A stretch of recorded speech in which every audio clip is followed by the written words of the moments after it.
वो एक ही सवाल पूछते हैं कि जो 1000 करोड़ के जो बड़े बड़े दावे किए जाते हैं, जोर जोर से दावे किए जाते हैं जी, मैं लाया मैं लाया मैं लाया, तो वो 1000 करोड़ रुपए जनता पूछ रही है, आप लिखित रूप में सार्वजनिक करें। नगर परिषद होगी, हांसी की तहसील हो गई। तो मैं पूछता हूं कि अगर वहां पर भी आदमी को कोई समस्या है, अगर उनकी समाधान नहीं हो रहा है छोटी मोटी समस्याओं का, नगर परिषद में जा रहा है तो चक्कर काट काट के थक जाता है जी। यदि किसी की जेब में कुछ भी थोड़ी बहुत राशि डाल दी जाती है तो काम हो जाता है। एक सवाल नरेश यादव से। हाँ, नहीं मैं उनसे कोई सवाल नहीं पूछना चाहूँगा। जो टक्कर का आदमी नहीं मानते? नहीं, मैं टक्कर का तो क्या मानना है, चलो वो भी व्यक्ति हैं, उनसे क्या सवाल करना है मैंने। अभी तक आपने जिक्र किया था उनका स्टैंड ही नहीं है, उनका क्या सवाल करूँ मैं उनसे। मेरा नाम है मुकेश माही और आप देख रहे हैं सिटी फर्स्ट न्यूज़। एक पुराना एक गाना है कि हम बेवफा हरगिज़ ना थे पर हम वफा कर न सके। ये कुछ एक लाइन ने कल एक ऐसा वाक़या हुआ, राजनीतिक ऐसी हलचलें हुई कि उसके बाद ये अचानक से जहन में ये कौंध गया। क्यों कौंधा? जननायक जनता पार्टी के पूर्व में प्रत्याशी रहे 2019 में, जो जननायक जनता पार्टी की टिकट पर चुनाव जो लड़ रहे थे, राहुल रविंद्र मक्कड़, वो अचानक से अपना जो इस्तीफ़ा है वो राष्ट्रीय अध्यक्ष के पास आगे भेज देते हैं कि मैं अपनी सभी जिम्मेवारियों से मैं इस्तीफ़ा दे रहा हूँ। जब ये बात एकदम से उनके फेसबुक पेज पर भी जो वो इस्तीफ़ा डाला गया तो कहीं ना कहीं जो राजनीति की जो हलचलें हैं वो एकदम से फिर से तेज़ हो गई। क्या उनके निजी कारण थे? जैसा मैंने कल भी कहा था कि उन्होंने अपने निजी कारणों से ये इस्तीफ़ा दिया है। क्या निजी कारण थे? वो सभी जो भी आपके मन में जो सवालात है, उन सवालात का जो एक जवाब ढूंढने के लिए आज हम पहुंच चुके हैं उसी एक चेहरे के पास, राहुल मक्कड़। राहुल जी नमस्कार। नमस्कार मुकेश जी। आपकी जो स्माइल है ये, इसको हम कल से हम देखना चाह रहे थे जी। बड़ी लोगों के दिल में ना बेसब्री थी कि राहुल ने एकदम से ये जो एक्शन लिया ये कैसा रहा। जैसे अगर मैं सीधी मैं बात करूं तो ये ज़रूरी था या ये मजबूरी थी? देखो मुकेश जी, सबसे पहले तो मैं आपके सभी दर्शकों को मेरी नमस्कार देता हूं, आपका स्वागत करता हूं, धन्यवाद करता हूं कि आपने आपके चैनल के माध्यम से मेरी भी मन की बात जो है जाननी चाहिए। आपने मुझसे पूछा कि ज़रूरी थी या मजबूरी थी। अब इसको मैं क्या कहूँ, ज़रूरी थी या मजबूरी थी, लेकिन जो भी हुआ मैं समझता हूँ साथियों के निर्णय से हुआ। तो ये पहले से प्लान था, सब कुछ डिस्कशन हो चुका था सबसे? देखो, बहुत लंबे समय से मेरे साथियों के साथ राय मशवरा था, मेरे साथियों का मुझ पर दबाव था जी कि हमें निर्णय बदलना चाहिए। मैं अकेला कोई फ़ैसला नहीं ले सकता हूँ। हर व्यक्ति के साथ जो इस काम में रहता है, जो पॉलिटिकल आदमी होता है जी, उसके पीछे एक बहुत बड़ी टीम काम करती है, जिनकी बहुत उम्मीदें, बहुत अपेक्षाएं होती हैं। यदि हम उम्मीदों पर खरा नहीं उतर पाएंगे तो उनका भी मनोबल कम होता है जी, और स्वाभाविक है उनका मनोबल कम होगा तो मेरा भी मनोबल टूट जाएगा। तो उसी आधार पर ये फैसला हुआ। बहुत लंबे समय से साथियों के साथ चल रहा था, निर्णय चल रहा था, लेकिन खींचते खींचते आखिर वो दिन कल आ ही गया कि कल हमने अपनी पुरानी पार्टी से, अपनी जननायक जनता पार्टी को, अपना ही कहूँगा क्योंकि अपने हाथों से लगाया उस पौधे को, और बड़ा मन पर पत्थर रख करके बड़ी पीड़ा भी हुई छोड़ते हुए, क्योंकि जिस पार्टी को हमने पहले दिन से सींचने का काम किया और उसको सत्ता में बिठाने का इस हरियाणा प्रदेश की जनता ने काम किया, सबकी मेहनत जो है रंग लाई जी, तो उसको छोड़ने में स्वाभाविक बात है कि जोर तो आता ही था, आना ही था। तो बड़े भारी मन से कल हमने जेजेपी को अलविदा भी कह दिया। जी। तो जैसा आपने अभी जिक्र किया कि आपने खुद अपने हाथों से वो पौधा लगाया, उसको सींचा, बड़ा किया। सूर्यवंशम एक फ़िल्म है जिसके अंदर जो पिता पुत्र जब अलग होते हैं तो उसमें कहते हैं कि जब डाल से कोई पत्ता टूटता है तो पत्ते को भी दर्द होता है और डाल को भी दर्द होता है। तो क्या आपके भी शीर्ष नेतृत्व को आपके इस निर्णय का दर्द हुआ? आपके पास कोई कॉल वगैरह कोई आया, कुछ संपर्क साधा गया आपसे? स्वाभाविक है, जब आपने कहा कि जब कोई पत्ता टूटता है डाल से भी पानी निकलता है, पत्ते से भी पानी निकलता है, तो दर्द दोनों तरफ से हुआ होगा। मैं समझता हूँ मेरे से तो हुआ ही हुआ है, शीर्ष नेतृत्व को भी हुआ होगा। लेकिन मैंने आपको बताया है ना कि सिर्फ निर्णय मेरा नहीं हो सकता, बहुत सारी मजबूरियाँ होती हैं, बहुत सारी परेशानियाँ होती हैं और बहुत सारे कारण होते हैं जो मैं समझता हूँ कि हमें व्यक्तिगत रूप से, मतलब मीडिया के माध्यम से साझा नहीं करनी चाहिए। परिवार की बातें हैं जी, चलती रहती है, हो गई, चलो हमने निर्णय भी ले लिया उस बात पे। तो कहीं ना कहीं जो मजबूरियां हैं वो काफ़ी लंबे समय से चल रही थी, या कुछ आपको ये अचानक से कुछ ऐसा कुछ घटित हुआ जिसके बाद यूँ लगा कि भाई अब इस नाव में नहीं अपने को बैठना चाहिए? मुकेश जी, इस बात का मैं आपको क्या जवाब दूं? कहीं ना कहीं कोई मान सम्मान में कोई कमी रही, या आपको ऐसा लगा कि इसका जो बस मैं भविष्य है उसमें कहीं ना कहीं एक ही बात कहूँगा कि बहुत अच्छा सफ़र रहा, बहुत अच्छे संबंध रहे, उनको हमारी शुभकामनाएं हैं जी। लेकिन मैं, आपने कहा कि ये ना लंबे समय से टीम से भी ये वार्तालाप चल रहा था इस बारे में। अभी कुछ दिन पहले ही जब दुष्यंत चौटाला का हाँसी में दौरा हुआ, आप उनके पूरे इस दौरे में बिल्कुल आप साथ रहे, कहीं आपने इस चीज़ का एक झलक भी नहीं लगने दी कि हमारे मन में एक ऐसा कोई निर्णय, ऐसा कुछ चल रहा है कि हम आगे इस पार्टी को अलविदा कैसे? देखो, सिर्फ दुष्यंत जी से संबंध होना एक अलग बात है। दुष्यंत जी के बाद बहुत से लोग होते हैं जिनके साथ हमें दिनचर्या अपनी चलानी होती है जी। तो बहुत सारे कई कारण होते हैं, सिर्फ परेशानी दुष्यंत जी से थोड़ा ना हो सकती है। तो कहीं ना कहीं कोई आपके साथ कुछ ऐसी कोई बात हुई? मैं कह रहा हूँ कुछ तो कारण रहे होंगे, उनको हम नहीं, मतलब खोलना नहीं चाहता मैं उसको, ठीक लेकिन है। क्या उन कारणों का जिक्र कभी आपने दुष्यंत जी के सामने भी किया कि मेरे साथ ऐसा कुछ हो रहा है? मैंने बताया उन्हें।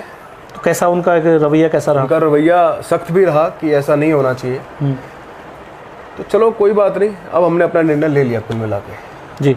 तो क्या आपकी इसके बाद आपकी दुष्यंत जी से बात हुई? नहीं, मेरी अब तक कोई बात नहीं उनसे। कॉल वगैरह कुछ आए थे? नहीं, मेरी कोई बात नहीं। तो कहीं ना कहीं ये जो निर्णय है, आप इस निर्णय के प्रति आप तब भी आप सोचना शुरू कर चुके हैं जब इसी सीट के ऊपर आपकी जगह जो दीपेंद्र हुड्डा बैठे थे और मेरी जगह आप बैठे थे। क्या उस वक्त भी आपने ये सोचने का कुछ शुरू कर दिया था कि मैं अब इस पार्टी को मैं अलविदा कहूँगा? जो बीता हुआ कल है उसमें 3 बजे तक मेरा कोई निर्णय नहीं था। 3 बजे के आसपास जो हमारा निर्णय हुआ, तब तक मैं जेजेपी का एक सिपाही था। बड़ी निष्ठा से मैंने उसमें अपना काम किया। 3 बजे के बाद जब मैंने अपनी सदस्यता छोड़ी तो मैं जेजेपी का सदस्य नहीं रहा। जी। तो अगर मैं बात करूं, क्योंकि आगे अब लोकसभा चुनाव भी बिल्कुल सर के ऊपर आ चुके हैं, जगह जगह विरोध भी दुष्यंत जी का चल रहा है, और भी जो जेजेपी का और बीजेपी का जो गठबंधन था वो भी टूट गया था। तो अब क्या मानते हैं कि आप, अब आपके जो निशांत सिंह थे प्रदेश अध्यक्ष, वो भी छोड़ के चले गए, हाँसी में आप छोड़ के चले गए, तो अब जजपा का झंडा कौन संभालेगा? बहुत से कार्यकर्ता संभाल लेंगे। पार्टी नेतृत्व उस बात का फैसला लेगा कि झंडा किसको संभलवाना है। हमने अपना झंडा संभलवा दिया जो हम लेकर के आए थे। जी। तो आप अपना जो अब आगे का जो कार्यकाल है, आप आगे जो अपना राजनीतिक एक जीवन है, तो किसी एक पार्टी विशेष को आपने कुछ चयन कर लिया, कांग्रेस को या भाजपा को, किसको आप? अभी ऐसा कोई चयन नहीं किया है। पॉलिटिकल आदमी के लिए जो कार्यकर्ता है वो रीढ़ की हड्डी होती है जी, और उसका सरताज भी वही होता है। यदि वो उसके साथ नहीं है तो वो कुछ भी नहीं है। तो साथियों के राय मशवरा से उनके मान सम्मान के साथ जहाँ उनका मान सम्मान होगा हम वही फैसला लेंगे जो साथी कहेंगे हमारे। अगर मैं पुरानी, अगर थोड़ी सी और मैं बात करूं, दीपेंद्र हुड्डा ने कहा कि अब हम घर वापसी की तैयारी कर रहे हैं, जो ये स्टैचू भी है ये आपके दादाजी का है, अमीर चंद मक्कड़ जी का, तो क्या आप दोबारा फिर जो पारिवारिक एक जो पार्टी रही, क्या आप उसी में फिर से कहीं मोह आप बना चुके हैं मन? देखो, 2-4 दिन का समय है, आपके सामने आ जाएगी सारी बात। एक आध दिन में मीटिंग करते हैं, उसके बाद जो है दोनों पार्टी से हमारे पास जो है बातचीत हमारी, उनकी तरफ से, दोनों की तरफ से ऑफ़र हैं कि आप हमारे पास आ जाएँ। बीजेपी से भी ऑफर आ चुका है कि दोनों पार्टी से हमारे पास ऑफ़र हैं। कल त्याग पत्र देने के बाद से उन्होंने, स्वाभाविक बात है, संपर्क हर कोई आदमी करता है जी। तो अब निर्णय हम अपने साथियों के साथ बैठ करके लेंगे।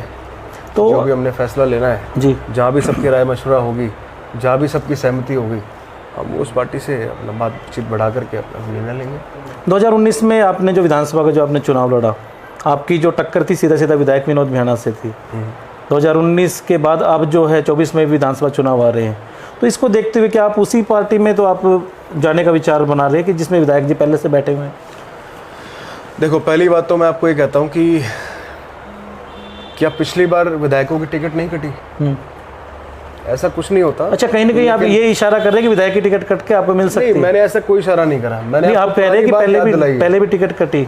मैंने आपको ये कहा कि जो ऐसा नहीं है कि जो विधायक है वो परमानेंट है, ये जो जिस पार्टी में परमानेंट है, ऐसा नहीं होता है।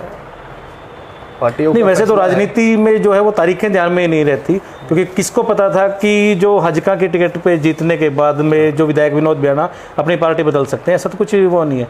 लेकिन आपका जो मन है क्या उसी पार्टी में जाने का जहाँ विधायक जी देखो, हैं? मैंने आपको बताया जो लोगों का हित रहेगा, मैं उस फैसले को अपने सर माथे पर उस पर फूल चढ़ा करके लोगों की बातों को आगे बढ़ाने का काम करूँगा। जी। जब से मीरचंद मक्कड़ जी सत्ता से गए हैं हाँसी से, तब से लोग अपने आप को ठगा महसूस कर रहे हैं। जो जिस प्रकार का प्यार, जिस प्रकार की मोहब्बत, जिस प्रकार का काम जो स्वर्गीय कॉमरेड मीरचंद मक्कड़ जी ने हाँसी को दिया है, आज लोग उसको याद करते हैं। तो मैं समझता हूँ आज उनके ना होने के बावजूद, मेरे पिताजी श्री रविंदर मक्कड़ जी के ना होने के बावजूद, जो तीसरी पीढ़ी को लोगों ने और चौथी पीढ़ी तक कल जो लोग, कईयों की तो चौथी पीढ़ी शुरू हो गई है, आज वो मक्कड़ परिवार के साथ खड़े हैं। जी। तो कुछ तो कारण रहा है। तो उन लोगों की अपेक्षाएं जो हैं, उन लोगों की उम्मीदें जो हैं, उनके साथ हमें आगे बढ़ना है। और हाँसी को एक बार दोबारा, जो हाँसी ने अपना गौरव जो खोया है, उसको दोबारा हम सब मिल करके, आपके चैनल के माध्यम से सभी साथियों से आग्रह करूँगा कि एक बार फिर हम साथ मिल करके चलें और वही दौर जो स्वर्गीय कॉमरेड मीरचंद मक्कड़ जी का दौर हुआ करता था, उसको हम आगे लाने का काम करें। जो लो उन्होंने जगाई थी, उसको इतना विशाल करें कि उस लो के आगे कुछ नज़र ना आए। जी, आपने कहा कि हाँसी ने गौरव खोया है। जी।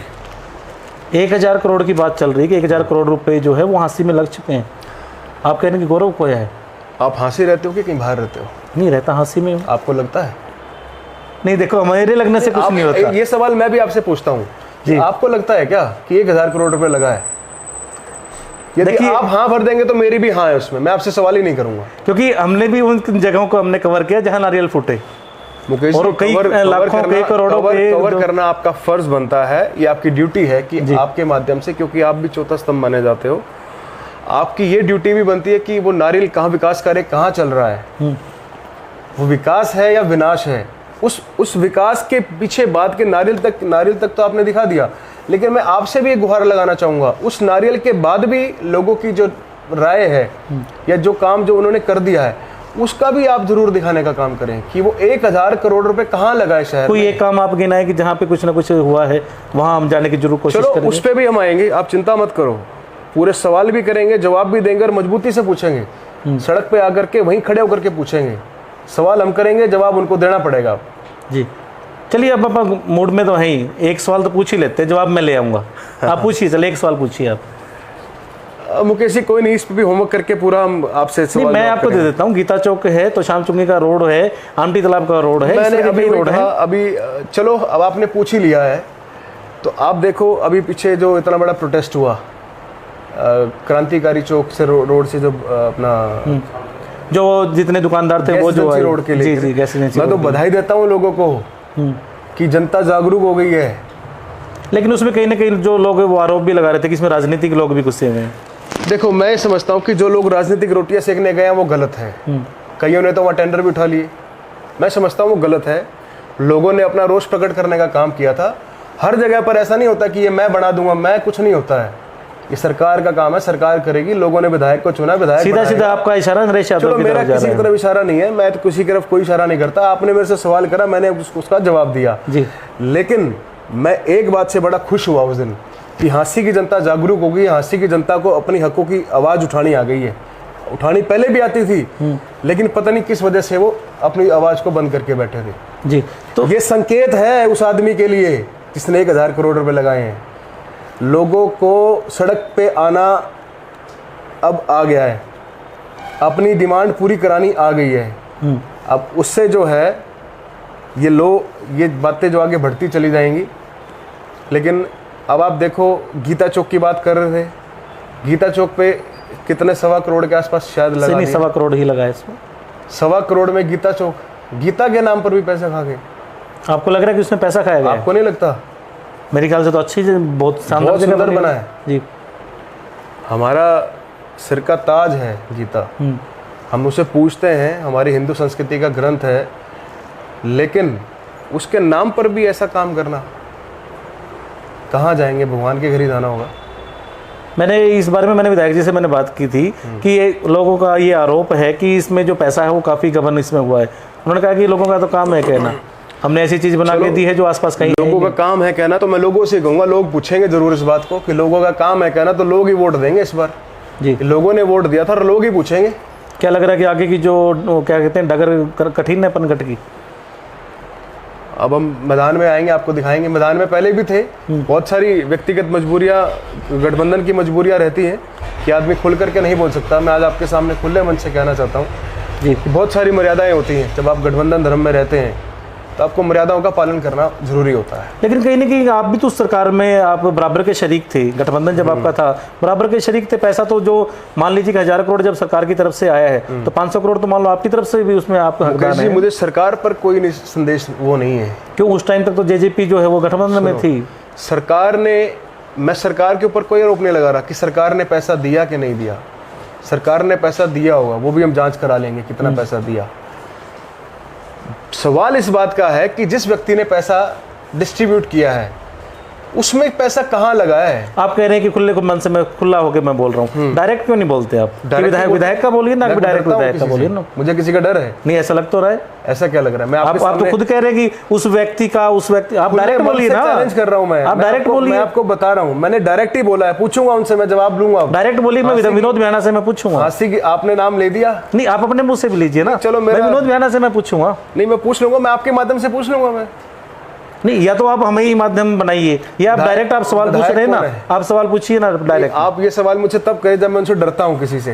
नहीं, आप एक बार भी आप नाम तो नहीं ले पा रहे हैं। नहीं, मैं विनोद विहाना से पूछ लूंगा। ये राहुल मक्कड़ की आवाज लग रही है। मैं विनोद विहाना से पूछ लूंगा कि आपने जो 1000 करोड़ रुपए जो लोगों के लिए, जो जनहित के लिए जो आप कहते हैं मैंने लगाया है, लोगों के माध्यम से पूछेंगे। हम पूछेंगे लोगों से ज्यादा विकास कार्य हुए, ऐसे विकास कार्य जो सड़क बना और 10 दिन में सड़क फट जाती है, ऐसे विकास कार्य जो अभी मैं देख रहा हूँ कि वो जो भगत सिंह पार्क की बात है करते हैं हम, जहाँ अभी 35 लाख रुपए का अभी पिछली कुछ महीनों पहले काम पूरा हुआ है, वो फाड़ करके दोबारा 50-55 लाख के आसपास का कुछ अमाउंट उन्होंने फिक्स करा है उसका। वो पाइप डालना भूल गए होंगे, वो फिर बाद में डाल दिए होंगे उन्होंने। दाल में काला नहीं है, दाल ही काली है। ये जनता का पैसा है, ये खून पसीने की कमाई का, लोगों का दिया हुआ पैसा है। तो अब लग रहे हैं कि जो राहुल मक्कड़ है वो एक एक पैसे का हिसाब लेंगे। 100% लेंगे, मजबूती से लेंगे जी। अगर मैं बात करूं एक और जो चेहरा है, बड़ा चेहरा, जो कह रहे हैं कि हम भी चुनाव लड़ेंगे, नरेश यादव। एक तरफ नरेश यादव हैं, एक तरफ विनोद विहाना है, और एक तरफ कांग्रेस के अगर हम माने कि उधर से सुभाष गोयल जी भी हैं और भी कई जो चेहरे हैं, किसको आप मानते हैं कि जो राहुल मक्कड़ को टक्कर दे सकते हैं? देखो, ये तो समय बताएगा।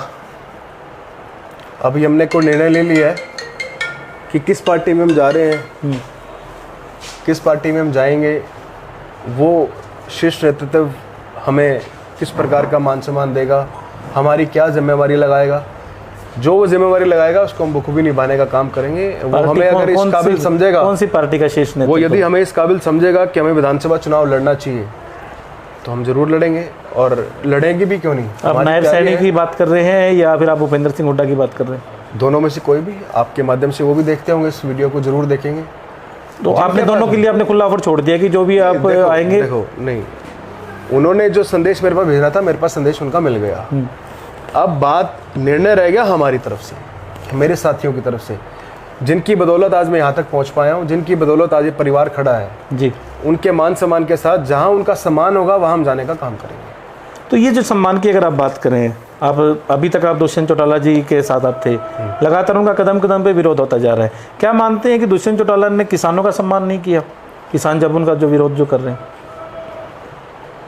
देखो, मैं एक बात समझता हूँ मुकेश जी, कोई आदमी सत्ता में रहता है ना तो वो अच्छे की कोशिश करता है, चाहे कोई भी रहा हो। कोशिश की गई थी अच्छे की। मैंने आपको एक बात कही, कोई भी रहा हो, सिर्फ दुष्यंत जी की बात नहीं करूँगा, कोई भी व्यक्ति जो सत्तासीन होता है, जो उस गद्दी पर जाकर के बैठता है, वो ये कभी नहीं चाहता है कि मेरा विरोध हो, मेरे से गलत काम हो। मतलब मैं समझता हूँ कि हर आदमी प्रयास करता है कि वो अच्छा काम रहे जी, लेकिन कई बार जाने अनजाने में कुछ फैसले ऐसे हो जाते हैं जिनका हमें भुगतान करना पड़ता है। जी। 2024 नज़दीक आता जा रहा है, जो विधानसभा चुनाव की जो घंटी बजने वाली है, कुछ ही टाइम में बजने वाली है। 3 अपने ऐसे मुद्दे बता दीजिए कि जिनके मुद्दों के ऊपर आप चुनाव लड़ने की तैयारी करेंगे। देखो, सबसे पहला मुद्दा, हांसी की पब्लिक को क्या चाहिए? मूलभूत सुविधाएं नहीं मिले हमें आज तक। शहर में सफाई की व्यवस्था ज़ीरो, सीवरेज की व्यवस्था जीरो, डंपिंग स्टेशन बन गया 17 एकड़ में बना हुआ है। पानी पीने के पानी के लिए मिक्सिंग सीवर का दो जलघर बन चुके हैं। 2 जलघर हैं, लेकिन पीने का पानी फिर भी साफ नहीं है। मैं आज ही सुबह पेपर पढ़ रहा था तो हमारे इस कुछ इलाके में जो है काला पानी आ रहा है, बिल्कुल जहर जैसा। तो अगर कोई व्यक्ति इतनी सी सुविधाएं भी हमें नहीं दे पा रहा, तो पब्लिक को देखो समझना चाहिए इस बात को कि हमने ऐसे व्यक्ति को चुना है जो हमारी इन समस्याओं को, जो बेसिक नेसेसिटी है हमारी, उसको ही पूरा नहीं कर पा रहा, तो फिर वो उस काबिल नहीं है, मैं समझता हूँ। तीसरा, रोजगार का मुद्दा, क्या हमारे यहाँ पर क्या कौन सा उद्योग लगा है हमारे? सरकार तो सर आपकी थी, नहीं, कहाँ रोजगार? क्यों जजपा के आज आप बिल्कुल जजपा के ऐसे एक ऐसा है योद्धा के रूप में रहे हैं जिसने हांसी में पूरा अपना जो एक झंडा जो है जजपा का दोनों हाथों से पकड़ रखा है। अपनी बात को मैंने मजबूती से रखा है, लेकिन जो काम आपकी बात की सुनवाई नहीं हुई। जिस कमरे में विधायक बैठ सकता है वहाँ विधायक ही जा सकता है। जो कलम की ताकत विधायक के पास आप होती है। तो उप मुख्यमंत्री के बगल में बैठते थे, आप तो बगल में बैठते थे। ऐसे तो बहुत सारे लोग हैं बाहर, सिर्फ राहुल मक्कड़ अकेला थोड़ा। हांसी की अगर हम बात करें तो राहुल मक्कड़ से बड़ा कौन ऐसा चेहरा था? देखो, मैं तो एक बात कह सकता हूँ, जितना मेरे से बन पाया अपने के लिए, मैंने हर संभव प्रयास किया और लोगों के लिए आधी रात को भी खड़ा रहा हूँ। चाहे वो कोविड काल की बात करूँ, चाहे किसी भी समय की बात करूँ, चाहे मैं कोविड काल में इसकी हॉस्पिटल की अगर बात करूँ, तो भी मैंने अपना डिमांड लेटर भेजा कि हमें आवश्यकताएं हैं। लेकिन देखिए, सारी जिम्मेवारी लोगों ने विधायक को चुन करके इसलिए भेजते हैं कि जिम्मेवारी उसकी होती है। आप ये मानते हैं कि आपने जो भेजी उसके ऊपर विधायक ने कांटा मार दिया था कि ये नहीं होना चाहिए? नहीं, मैंने विधायक के माध्यम से थोड़ा भेजी है। नहीं, आप डायरेक्ट जब आपने जो भी चीज़ें भेजी, आपने कहा कि मैं जितना भी कर सका, तो आपने क्या इतना ही मांगा था? मुकेश जी, हम तो सत्ता में 10 पैसे के हिस्सेदार थे। पूरा 90 पैसे उनके पास? पूर्ण सरकार तो भारतीय जनता पार्टी की थी, जिसके वो विधायक है। कल तक तो आप कहते थे कि हम तो बराबर के शरीक हैं। यहाँ पर जजपा का अगर विधायक राहुल मक्कड़ होता तो 100% जिम्मेवार राहुल मक्कड़ था। मैं उस बात से पीछे नहीं हटूंगा। कहाँ कमी रह गई थी 2019 में जो आप हार गए? कमी तो चलो हमारा थोड़ा सा रह गया अंतर, अगली बार हो सकता है जनता हमें पूरा कर दे। तो क्या आपने जो पीछे जो हार थी उससे कोई सबक लिया? देखो, अगर मैदान में 2 खिलाड़ी हैं, जितना तो एक नहीं है। नहीं, उस वक्त तो इस मैदान में तो कई खिलाड़ी होते हैं। कोई बात नहीं मुकेश जी, ये जो समय निकला, बहुत कुछ सीखने को मिला, बहुत सारे साथियों को और जोड़ने का काम। कहीं हार की समीक्षा हुई कि हम किस वजह से? 100% कुछ कमियां हमारे में भी रही। पहला चुनाव था, बड़ा कोई हमारे सिर पर था नहीं, ना ग्रैंडफादर थे ना पिताजी थे।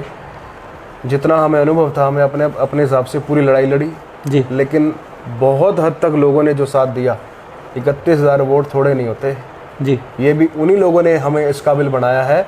ये भी एक इतिहास बना, आपको मैं बता दूं कि आज तक के इतिहास में जिसने पहला चुनाव लड़ा हो और 31,000 उसको वोट मिले हो, ये भी आप इतिहास उठा करके देख लेना, कोई तो कारण रहा होगा। जी, तो क्या हम मान के चले कि जो 2024 का जो चुनाव है उसमें राहुल मक्कड़ दोबारा अपना जो परिवार का जो इतिहास है उसी इतिहास में एक पन्ना और जोड़ देंगे? समझा नहीं मैं आपकी बात को। 2024 में कितना आप अपने जीत के प्रति आप निश्चिंत है? ये तो जनता का फैसला है। अब जनता के बीच में जाते रहते होंगे। जनता के बीच में जाते हैं, जनता के बीच में रहते हैं। जनता का मन है अपने इस परिवार को दोबारा आगे बढ़ाने का, क्योंकि अब उन्होंने सब किसी को, हर एक आदमी को जांच परख के देख लिया है, लेकिन उनको आज फिर मक्कड़ परिवार अच्छा लगने लगा है। जी, चलिए, आप अब उन बेड़ियों से आप छूट चुके हैं जो आपके पाँव में कल तक थी। 2024 के भी लोकसभा चुनाव अभी चल रहे हैं, उसमें आप कहाँ मानते हैं कि जो जजपा का है ये कैसा भविष्य है आगे, या पिता पुत्र की ही जोड़ी वहाँ बरकरार रहेगी? देखो, मैं तो एक बात कहूँगा, मैं कोई भी ऐसी बात नहीं कहूँगा, क्योंकि हमारे बहुत अच्छे संबंध रहे हैं। मैं तो अपनी शुभकामनाएं देता हूँ उनको, जी। इतना ही कहना चाहूँगा। अच्छा उनका भविष्य रहे, हम क्यों किसी बात के लिए उनको कोई ऐसी बात कहें।